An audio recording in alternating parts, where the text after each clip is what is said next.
So I am back in school once again. Just kidding, that video was taken like 2 years ago. Anyway, Gio Ilagan, 4th year medical student from the Ateneo School of Medicine and Public Health. And today, as you guys can tell from the title of this video, we will be going on a campus tour of ASMPH. But because of current circumstances, bawal kasing pumunta sa school ngayon. Bawal pumasok. But I have this friend who works there. His name is Dr. Kirk Plata, a graduate of ASMPH. And I asked him a favor if he could take videos of school while he was there. So sabi naman niya yes. And yan, you guys are gonna see what school looks like as of last week, September 25, 2020. Medyo boring kasing itsura ng school ngayon. Walang tao, walang laman. So I'll insert some videos I took in the past year so you can compare what it looks like without people and with people. I was in Ortigas the other day just to do some errands. So we just passed by the outside of school to show you guys what it looks like and how to get there. So this is how you get to school. You take Lanuza, you turn left on Ortigas. So we're now here on Ortigas. Then you move to the right, most lane.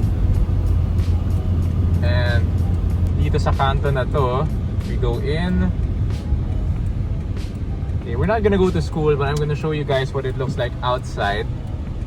And so on your left, you can see Medical City. Okay, and down on your right, you see ASMPH in that corner. We can't go in, so I'm just gonna pass, but yeah, that's the front gate, that's the boom, and that's ASMPH. And now we're gonna turn around back here into Medical Arts Tower.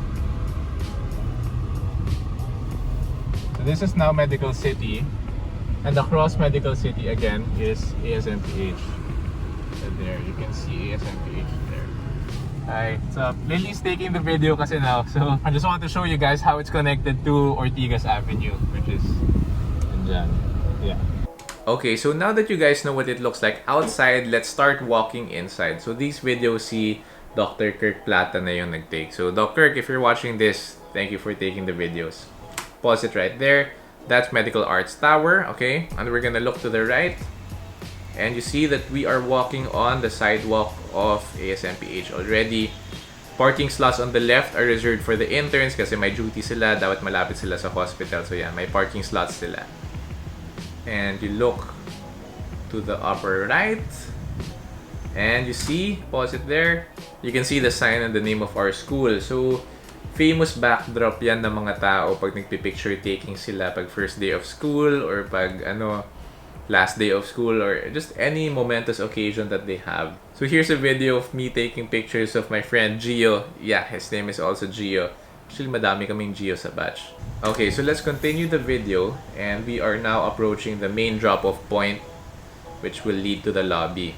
So if you watch my previous vlogs, you've probably seen me drive through this area a couple of times. And I'll pause it there. So itong staircase na to, we also like to take pictures there. You know, batch pictures, just like what I'm gonna be showing right now. Yan lang naman.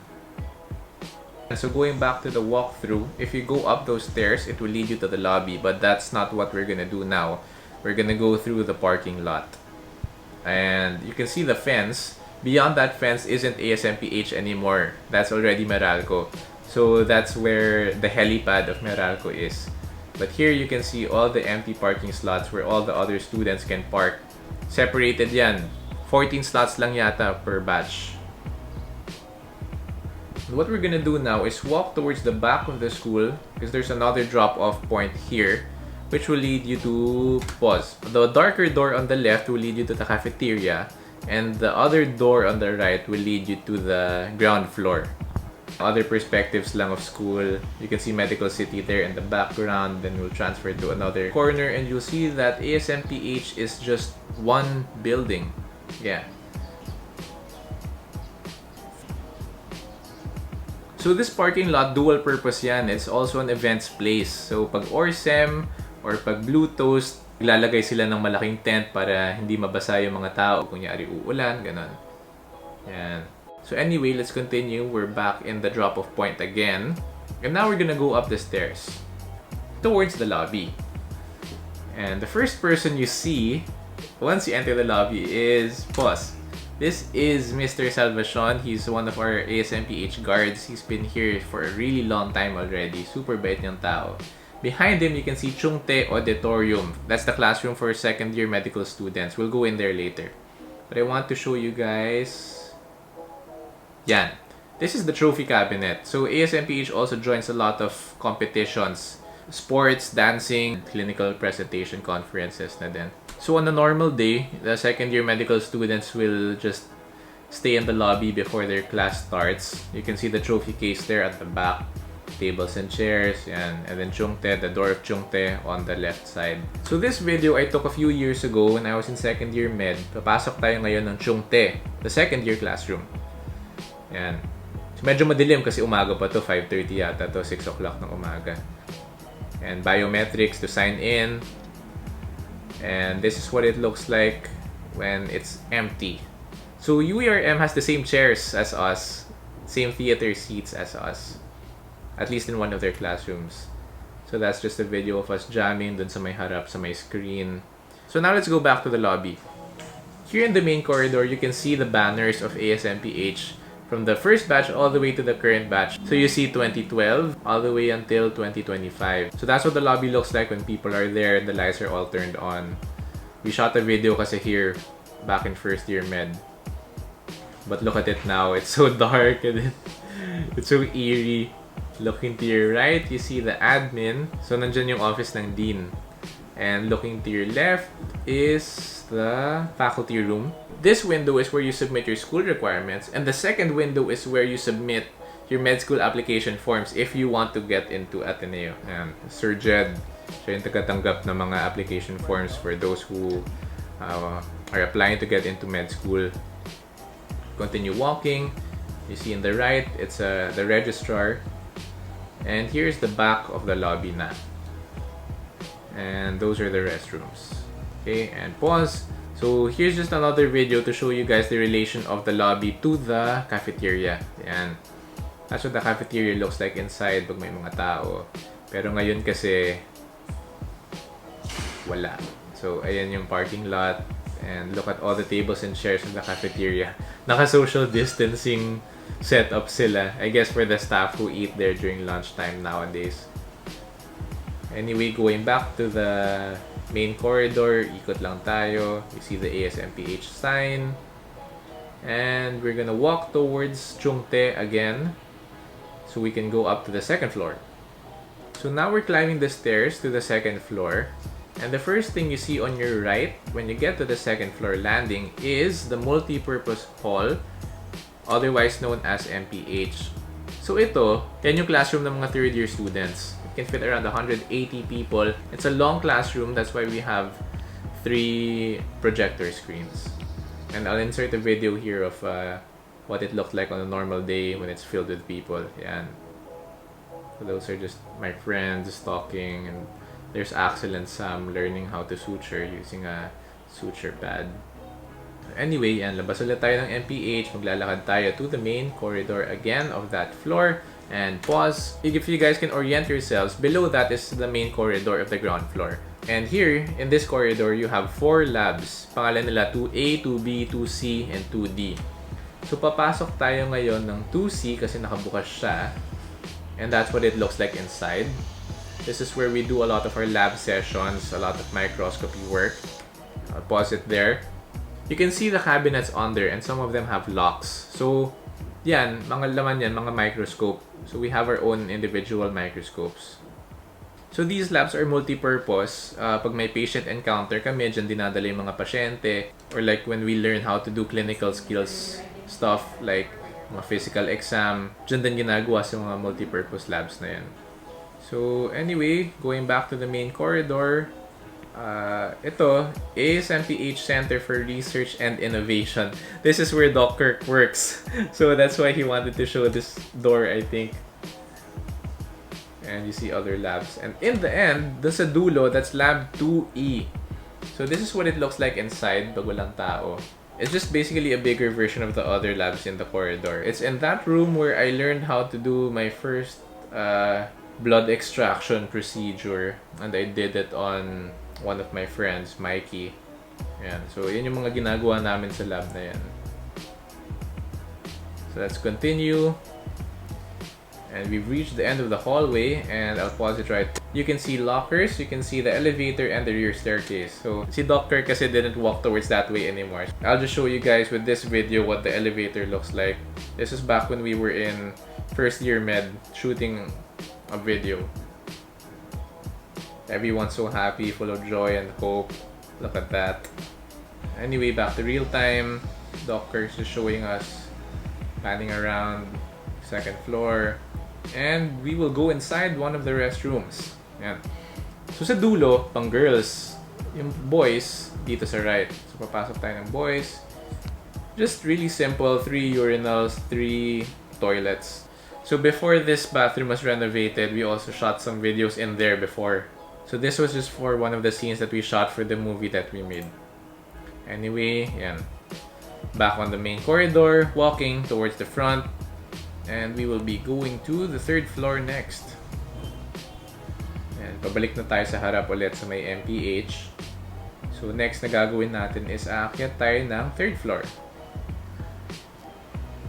So 3rd floor looks exactly like 2nd floor, except that when you look to the right, it's not the multipurpose hall, but you see Mba Classrooms. So pag pumasok ka ng maliit na corridor na yan, there are 6 classrooms pa. Hilip tayo ngayon sa isang classroom, and that's what it looks like. So if we're learning medicine, we learn it as a whole batch in like one big classroom. But for MBA, we're divided into smaller classes. So this is one of them. That's an MBA classroom. This is an MBA class. So now labas ulit tayo. Now we will walk towards the main corridor again, and it looks exactly like the 2nd floor. Same labs. All those labs all have microscopes inside also. And what's special about the 3rd floor is there's an oratory, or like a small chapel, fully air conditioned. So if you want to pray, if you want some alone time, you can spend it there. Walking towards the end, you see lab 3E. So this is what this area looks like with people. We shot this back in first year for our batch video again. And sila Moshe, Delon, Chino. But look at it now, it's so empty and so quiet. It looks exactly like the 2nd floor talaga. Yeah. Okay. So now we're gonna walk back towards the front of the building. You see the MBA classrooms on your left side. Ayan. And we're gonna go up the stairs now to the 4th floor. Yeah, so 4th floor you get up, and instead of MBA classrooms, now you see the library. Normally this place is filled with tables and chairs, so I'm gonna insert a video here of when I used to be an early bird. Tagabukas ng ilaw, and yan yung itsura ng 4th floor on a normal day. And the view of the 4th floor outside looks like that. You can see Medical City in the background early in the morning. 6 o'clock ng umaga yata to. But yeah, I used to sit on this chair often when I was in first year med. So back to real time, yan yung itsura niya ngayon. And sisilip tayo sa loob ng library. Newly renovated yan. And they added some special rooms. So we have a sleeping room there all the way in the corner, where you can take naps in intervals of 30 minutes. When your time is up, the librarian will just wake you up. And we also have a lot of computers by the side, so you can use those computers also if you need them. And this is the 1st floor of the library. So there's a 2nd floor pa, but you can only access the 2nd floor through the library. So we'll show you that later. So back to the main landing of the 4th floor, and we will be walking to the left sa main corridor niya. Looks almost like the 3rd floor and 2nd floor, kind of different layout lang. Pero ito, these aren't labs anymore, these are just classrooms. This classroom on the right side, papasok tayo dyan through this video, which I shot a few years ago. Don't mind what I'm saying, I just want to show you guys what it looks like inside that classroom. So it's a big classroom. It can fit around 40 people siguro. So at the end of this corridor, we will see the anatomy lab. And those 2 sets of doors right there, that's the anatomy lab. And again, the restroom on the left side. The anatomy lab in front of us. And pause. lockers again, so you can keep your extra gloves, your extra masks, extra scrubs, kung nadumihan sa anatomy lab, ganun. So if you can read the sign nakalagay, no eating and no taking pictures. And then look, so behind this door are the cadavers already, so that's why the glass is frosted. But there was a time in ORSEM na pinapasok kami dyan, tapos wala pa namang cadavers. So that's what it looks like inside the lab. We just put a model na lang there. Yan, Renzo is holding a humerus and Kyla is holding part of the skull. Clueless kids pa kami dati niyan. Until now naman clueless. So you have dissections, puno-puno yan ng tao, lahat kami naka-scrubs, tulad ng suot ko ngayon. Pero yun nga, ngayon, empty. So now back to real time, we will walk towards the library once again, and we will go up the last floor, which is the 5th floor. So itong 5th floor, there are only two things here. The 5th floor lecture hall, and the 2nd floor of the library. So it looks kind of plain right now kasi wala mga tables and chairs. But back in our time, we used to play ping pong there when we were first year med, or we used to like play music often. Wala naman makakarinig kasi we're all the way up in the 5th floor. So we do that during our spare time, during our breaks in between classes. You can see the 5th floor lecture hall entrance on the left side, and there you can see the entrance to the 2nd floor of the library. So, sisilip tayo ngayon sa loob ng library na yan. So, we're just looking through the glass because we can't go in. Pero that's what it looks like. It's divided into many other rooms. So, I'll just insert pictures of what one of the meeting rooms looks like. You can use that for group discussions or other meetings. Ito, we recorded a song for one of our presentations. So, ayan. Anyway, so ngayon, sisilip tayo sa loob ng 5th floor classroom. But yeah, if you're YL 5, you spend 1 year of your life in that classroom. I'll just insert videos of what it looks like inside talaga. This is my friend Pia. Just some other videos I took before. It has 2 restrooms, one on the left, one on the right, one for the boys, one for the girls. Yeah. Yeah. So katulad ng MPH, it also has 3 screens kasi it's a wide classroom and it can fit the most number of people among all the other rooms in this building. So yeah, that ends the tour. I hope you guys were able to imagine and orient yourselves properly with where things were. I promise that once we're allowed to visit school once again, I'll do a proper campus tour video. So yeah, that's basically it. ASMPH is one building, 5 floors with a parking lot outside. 3 main lecture halls, one for the first year medical students, one for the second year medical students, and one for the third year medical students. We have labs in each floor. We have Mba Classrooms in the 3rd floor, and then the anatomy lab in the 4th floor, and the library that has 2 floors. So that's it. I hope it helped you guys imagine what ASMPH looked like. Maraming salamat and peace.